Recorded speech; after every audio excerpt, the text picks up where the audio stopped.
This is the RPINT E500 Electric Bike, and I've been riding it across paved streets, packed gravel, and a couple of sandy paths to see what it really does.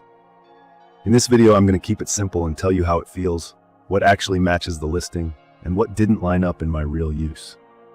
Key features that matter to me are the removable 48-volt 18-amp-hour battery, a claimed 1,000-watt peak rear hub motor, 20 by 4-inch fat tires, a 7-speed drivetrain, dual disc brakes, and an LCD with 3 assist levels plus throttle. On paper, that's a strong all-terrain setup with enough battery to take longer rides without stressing about a charge. From my experience, the motor is the headline. Power comes on smoothly and there's plenty of torque off the line. I prefer starting in a lower assist level because past 3 can feel jumpy in tight spots. On open roads, it builds speed confidently.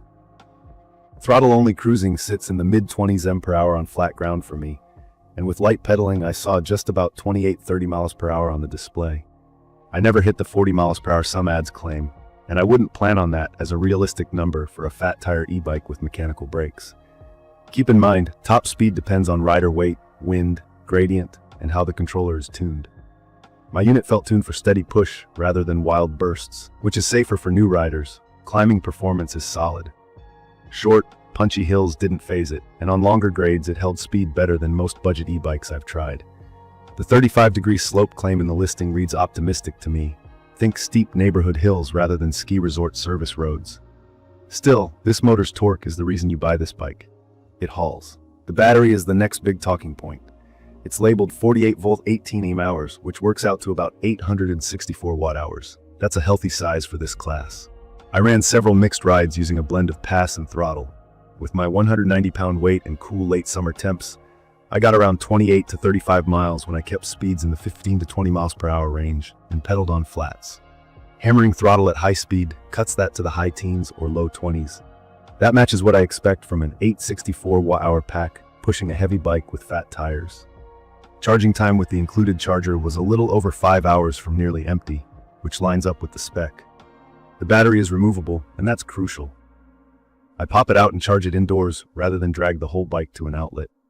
Also, the listing mentions UL 2849. In my opinion, that's one of the most important boxes to check on any e-bike today because it covers safety for the full electrical system, not just the battery. Let me talk about the ride feel. The E500 is heavy. My scale put it a little over 80 pounds with the battery and fenders installed. That heft gives it a very planted feel at speed. Crosswinds don't rattle it, and the fat tires smooth out small cracks and gravel chatter. The flip side is low-speed handling. It takes more body input to steer in a tight space, and lifting the front wheel up a curb or carrying it upstairs is a workout. If you live in an upstairs apartment, this will get old fast. Suspension on my unit is a front suspension fork only. I didn't find a rear shock. The back relies on the big tires and the saddle to soak up bumps. That's fine for city streets, bike paths, and light trails. On rocky or rooty sections, you'll feel the hits through the frame, but the tires and fork tame a lot of the chatter. I'd set tire pressure on the lower end of the recommended range for trail days and add a touch more air for pavement to keep rolling resistance reasonable. Brakes on my bike are mechanical disc brakes front and rear. They stop the bike, but they need a firm pull and occasional cable tweaks to keep them biting well. If you're new to bikes, mechanical disc means the brakes are cable operated rather than hydraulic. Hydraulic brakes feel smoother and stronger with less hand effort, but mechanicals are easier to adjust yourself. I'd bed in the pads properly and check them every few rides, especially if you're doing long descents. Gearing is a basic 7-speed setup with an integrated shifter. It's enough to help the motor on steep climbs or let you spin comfortably at 18 to 22 miles per hour. Past that, you're mostly along for the ride while the motor does the heavy lifting. I did a quick derailleur tune out of the box to clean up shifts into the highest gear. That's normal for bikes shipped direct. The display is simple and readable in daylight. 3 assist levels worked, though I wouldn't mind 5 for finer control at mid-speeds. The headlight is bright enough for being seen and rolling back home at dusk, but for true night rides, I'd add a brighter bar light. The saddle is better than I expected for a faux leather piece. Firm, but supportive for an hour or two. Fenders are plastic, they're fine for puddle spray. I did hear a light rattle from the kickstand over rough patches, which is common on heavier e-bikes. A small wedge or thread locker on mounting bolts usually fixes that. There are a few spec quirks worth calling out, so you're not surprised. Some listings say front and rear suspension, but mine only has a front fork.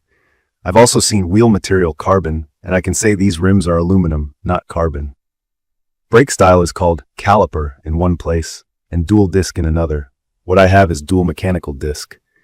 None of these were deal breakers for me, but they show the documentation isn't perfectly consistent across retailers. That's typical for white label bikes built by a large manufacturer and sold under different brand names. In my opinion, the main pieces that truly define the experience here are the motor, battery, tires, and weight, and those lined up with how the bike rides. On sizing and fit, I'm 5'10" and felt comfortable after raising the seat and rolling the bars back a touch. The listed rider range of about 5'4" to 6'2" seems reasonable.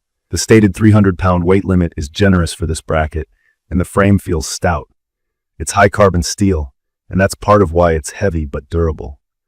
It's perfect for riders who want a moped-like feel without registering a scooter, who ride mixed surfaces, and who care more about stability and range than featherweight handling. If you have a garage or ground floor storage, commute a handful of miles each way, and like weekend excursions on paths and light trails, this fits that use. From my experience, it also works as a car replacement for quick errands because the throttle makes short trips effortless. I'd recommend this for someone comfortable with a heavier bike and a strong motor.